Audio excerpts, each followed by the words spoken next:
एक सेठ से लक्ष्मी जी रूठ गई। जाते हुए बोली, मैं यहाँ से जा रही हूँ, अब मेरी जगह नुकसान आएगा, तैयार रहना। जाते हुए मुझसे कुछ मांगना चाहते हो तो बोलो।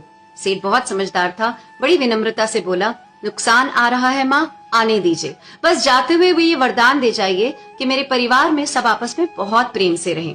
लक्ष्मी जी मुस्कुराई, तथास्तु कहा और वहां से चली गई। उस सेठ की 4 बहुएं थी। कुछ दिनों बाद सबसे छोटी बहू खिचड़ी बना रही थी।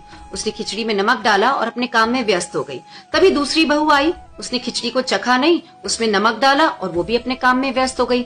ऐसे एक एक करके तीसरी और चौथी, बाकी की दोनों बहुएं आई, ना कुछ जाना देखा, खिचड़ी चखी नहीं और खिचड़ी में नमक डाला और डाल के चली गई। रात को सबसे पहले सेठ खाना खाने बैठा। जैसे ही उसने खिचड़ी का एक चम्मच लिया, उसे महसूस हो गया कि इसमें बहुत ज्यादा नमक है और तुरंत समझ में आ गया कि नुकसान आ चुका है। किसी से कुछ नहीं कहा, चुपचाप खिचड़ी खाई और चला गया। उसके बाद खाना खाने की बारी आई बड़े बेटे की। जैसे ही बेटे ने खिचड़ी का एक चम्मच लिया, परिवार वालों से पूछा, पिताजी ने खाना खा लिया? उन्होंने कुछ कहा?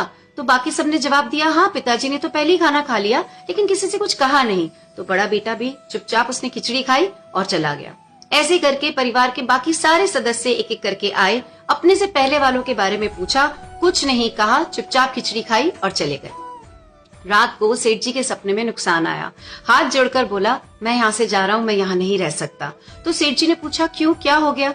नुकसान ने कहा कि तुम सबने मिलकर 1 किलो नमक खा लिया, कोई किसी पर चिल्लाया नहीं, गुस्सा नहीं किया, सब शांत रहे।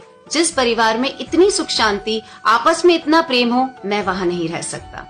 समझने वाली बात यह है कि जिंदगी है तो उतार चढ़ाव, सुख दुख, फायदा नुकसान सब चलता रहेगा। जिस परिवार में आपस में लोगों में प्यार है, सुख शांति है, छोटों में आदर और बड़ों में बड़प्पन है, उस परिवार का कोई भी नुकसान, कोई भी आपदा कुछ भी नहीं बिगाड़ सकती।